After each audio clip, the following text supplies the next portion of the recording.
Hello friends, आज हम बात करेंगे हाइड्रोलिक रैम के बारे में। हाइड्रोलिक रैम के 5 पॉइंट्स है, उसको हम क्लियर करेंगे। हाइड्रोलिक रैम का application, principle, construction, working method, advantage और इफिशियंसी हम हाइड्रोलिक रैम का पढ़ेंगे। दोस्तों, हाइड्रोलिक रैम का जो एप्लीकेशन होता है, जनरली कम ऊंचाई से गिरने वाले पानी या द्रव का गतिज ऊर्जा का उपयोग करके अपेक्षाकृत अधिक ऊंचाई तक द्रव को या पानी को पहुंचाने के लिए हाइड्रोलिक रैम का उपयोग किया जाता है। क्या किया जाता है?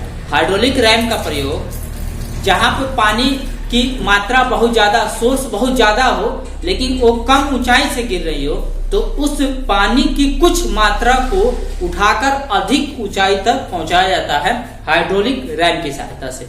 दोस्तों, अब मैं बात करूं इसकी प्रिंसिपल की, तो हाइड्रोलिक रैम जो होता है ये वाटर हैमर के सिद्धांत पर कार्य करता है। वाटर हैमर यानी कि जल आघात। जल आघात क्या होता है दोस्तों? यदि किसी नल या पाइप में पानी का फ्लो हो रहा है या किसी भी लिक्विड का फ्लो हो रहा है, तो अगर हम क्या करें, अब फ्लो होता है तो उसमें अपनी मास के कारण और उसकी वेग के कारण कुछ ना कुछ उसमें क्या होता है, संवेग होता है। संवेग बराबर क्या होता है, m इंटू वी, यानी कि उसकी वेलोसिटी कुछ होती है, उसका कुछ मास होता है, उसके कारण कुछ ना कुछ उसमें क्या होता है, संवेग होता है। अगर क्या करे, उस नली में या पाइप में अगर पानी का फ्लो या लिक्विड का फ्लो हो रहा है, तो हम उसको अचानक सा बंद कर दे। अचानक सा हम क्या करें, जैसे कि वाल्व वगैरह की सहायता से हम क्या करें, अचानक सा बंद कर देंगे, तो उसकी वेलोसिटी क्या हो जाएगी, शून्य हो जाएगी। और वेलोसिटी जब शून्य हो जाएगी दोस्तों, तो क्या होगा, उसका संवेग भी शून्य हो जाएगा।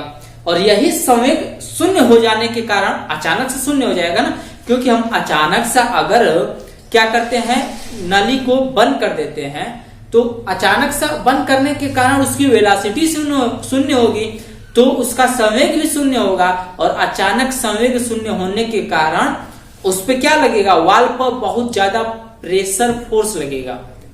क्या लगेगा, बहुत ज्यादा फोर्स लगेगा, काइनेटिक फोर्स प्रेशर लगेगा, हाँ, गतिज दाब लगेगा। क्योंकि गतिज दाब क्या होती है, अचानक से रुक जाती है ना, तो उसके बाद से क्या होगी, उसी दाब के कारण पाइप में क्या होगा, खट खट या ठक ठक की आवाज आती है। इस ठक ठक की आवाज को हम नॉकिंग बोलते हैं। इस ठक ठक की आवाज को हम नॉकिंग बोलते हैं। और दोस्तों, जो अचानक से दाब वृद्धि होती है ना, इसी को हम वाटर हैमर बोलते हैं। वाटर हैमर यानी कि क्या बोलते हैं, आसान से भाषा में क्या बोलते हैं वाटर हैमर को, कि यदि किसी पाइप में पानी या लिक्विड का फ्लो हो रहा है, तो अचानक से वाल्व को बंद कर दें, तो क्या होती है, दाब की वृद्धि होती है। और वही दाब की वृद्धि क्या कहलाती है, वाटर हैमर कहलाती है। अगला पॉइंट है दोस्तों, कंस्ट्रक्शन।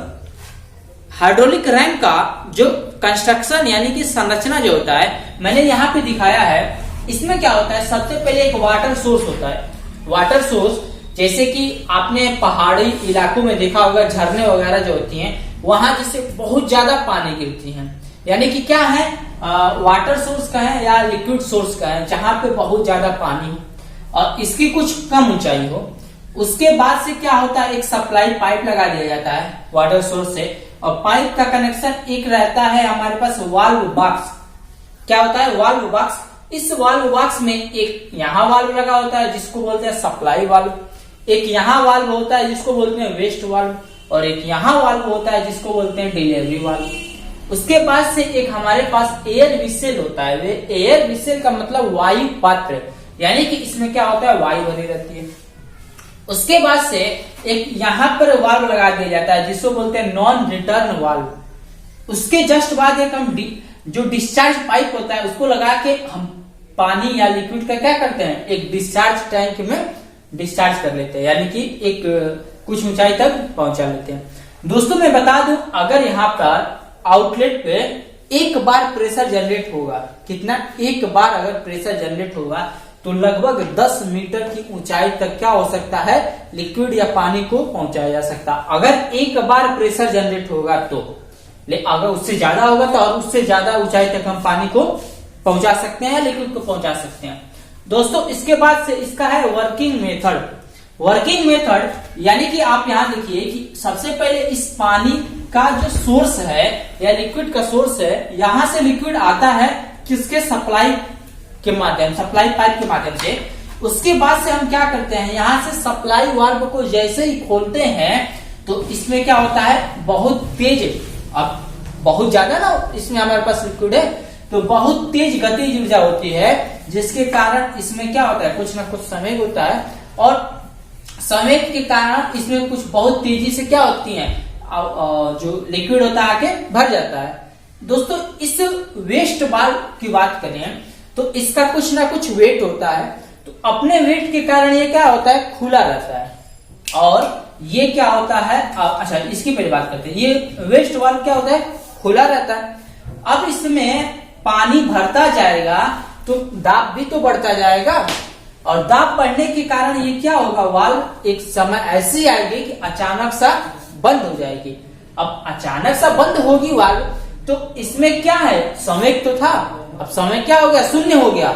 संवेग जैसे शून्य होगा तो इस पाइप में क्या होगा, जल आघात, वाटर हैमर। अभी मैंने बात किया था प्रिंसिपल के बारे में, तो वहां बताया था जैसे ही मोमेंट शून्य हो जाता है वहां पे जल आघात उत्पन्न होता है, यानी कि बहुत अचानक से दाब वृद्धि हो जाती है तो वहां पे वाटर हैमर उत्पन्न होता है, जल आघात उत्पन्न होता है। तो यानी इसमें जल आघात उत्पन्न होगा और अचानक से इसमें क्या होगा, दाब वृद्धि होगी।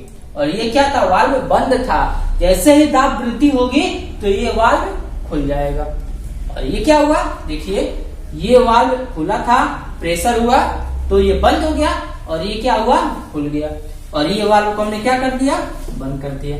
अब क्या होगा, प्रेशर तो इसमें बनी हुई है ना, तो ये प्रेशर इस वाल्व को खोल दिया। अब ये क्या है, वायु विसल, एयर विसल है ना, वायु पात्र है, तो ये वायु को क्या कर देगी, ये प्रेशर के कारण लिक्विड इसको जाके संपीड़ित कर देगी, यानी संपीड़ित करेगी तो फिर इसमें भी कुछ प्रेशर जनरेट हुआ।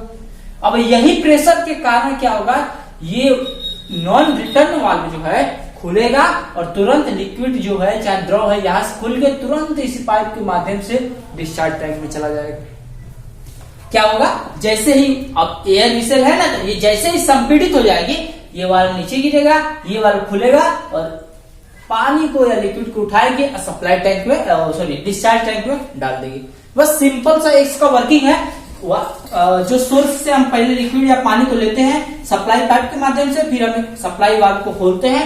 यहाँ पे वाल्व बॉक्स है, वाल्व बॉक्स में क्या होता है, प्रेशर बढ़ता है, इसकी काइनेटिक एनर्जी बढ़ती है तो इसकी संवेग भी बढ़ता है, और बढ़ने के कारण जब अचानक से बंद, ये खुला रहता है अपने वेट के कारण, तो उसके बाद से प्रेशर के कारण ये बंद हो जाता है, और उसके बाद से अचानक से बंद होने के कारण ये क्या होता है, खुल जाता है, प्रेशर ज्यादा होता है, ये एयर विसल होता है, वायु संपीड़ित हो जाती है, फिर इसमें भी प्रेशर बढ़ जाता है, और ये प्रेशर उठा के इस वाल्व को, नॉन रिटर्न वाल्व को खोलता है और तुरंत इसको डिस्चार्ज टैंक में भेज दिया जाता है, यानी कि जहां हमें पानी पहुंचाना है वहां पे भेज दिया गया।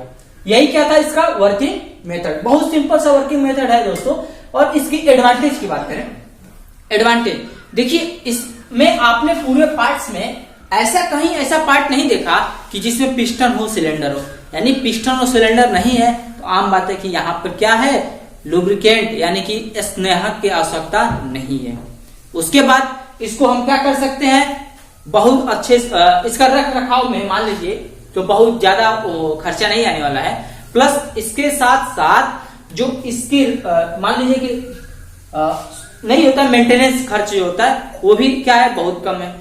और बहुत अधिक समय तक हम क्या कर सकते हैं, इस हाइड्रोलिक रैम का यूज कर सकते हैं, अधिक समय तक हम इसको क्या कर सकते हैं, चला सकते हैं और हम अपना कार्य को प्राप्त कर सकते हैं। दोस्तों ये जो प्रोसेस होती है ना, जितना प्रोसेस मैंने बताया ये बहुत कम समय में हो जाती है। मान के चलिए कि 1 सेकंड के अंदर ही एक प्रोसेस, साइक्लिक प्रोसेस, जैसे कि एक बार बंद हुआ फिर खुला, बंद हुआ खुला, मतलब 1 सेकंड में एक बार बंद होता है, खुलता है, और तुरंत ये क्या होता है, कंटिन्यू यहाँ पे पानी या लिक्विड क्या होता है हमको प्राप्त होता रहता है। अगर इसकी इफिशियंसी की बात करें तो इसकी जो इफिशियंसी होती है दोस्तों, मैं इसका एक फार्मूला लिख दे रहा हूं। क्या होता है इफिशियंसी, आपने सुना होगा एटा बराबर क्या होता है, एटा बराबर होगा यहाँ पे क्यू बताऊंगा मैं अभी क्या है, small H minus capital H upon capital Q into capital H. ये क्या है, इसकी इफिशियंसी है। अगर मैं इसकी बात करूं क्या है, ये इसकी इफिशियंसी है, और ये क्या है, Q क्यू क्या है, ये डिस्चार्ज, जितना लिक्विड का डिस्चार्ज हो रहा है वो क्या है, कैपिटल क्यू है। और एच क्या है और स्मॉल एच क्या है, आप जानिए। एच जो है कैपिटल एच, देखिए ये यहां से लेकर ये जो वॉल बॉक्स है यहां से लेकर और इसकी जो लेयर की ऊंचाई है ना यहाँ तक, इसकी ऊंचाई जो होती है कैपिटल एच होती है। और यहां से देखिए, यहां से और इस सोर्स की ऊंचाई जो होती है इसकी होती है स्मॉल एच होती है। और कैपिटल क्यू क्या हो गया, डिस्चार्ज हो गया। और स्मॉल क्यू की बात करें तो क्या होता है, जो स्मॉल क्यू का फार्मूला क्या होता है, क्यू बराबर स्मॉल क्यू इंटू एच अपान 2h। सॉरी ये कैपिटल एच, ये क्या हुआ, स्मॉल क्यू क्या है, स्मॉल क्यू ये यहां से हम लोग वाटर सोर्स से जो लिक्विड ले रहे हैं उसका मात्रा है। और कैपिटल क्यू जितना आप सप्लाई टैंक तक पहुंचा रहे हैं, सॉरी डिस्चार्ज टैंक तक पहुंचा रहे हैं, वो कैपिटल क्यू है। और ये क्या क्यू, स्मॉल क्यू रहा हुआ कैपिटल क्यू कैपिटल एच अपान 2h, ये इसका फार्मूला हो गया। और ये एफिशिएंसी का फार्मूला हो गया। ये क्या है, एक हाइड्रोलिक रैम का। आप इस तरीके से लिखेंगे एग्जाम में तो अच्छे नंबर पाएंगे, क्योंकि मैंने क्या दिखाया इसमें जो इतने मेन इसके वर्क होते हैं, जो भी इसके पार्ट्स हैं, जैसे कि इसके 6 पॉइंट्स हमने क्लियर किया। कौन सा, application, principle, construction, working, advantage, efficiency. इसी क्रम में अगर आप हेडिंग डाल के लिखेंगे तो क्या होगा, आपके एग्जाम में अच्छे मार्क्स मिलेंगे। तो आज के लिए बस इतना। Thanks for watching my video.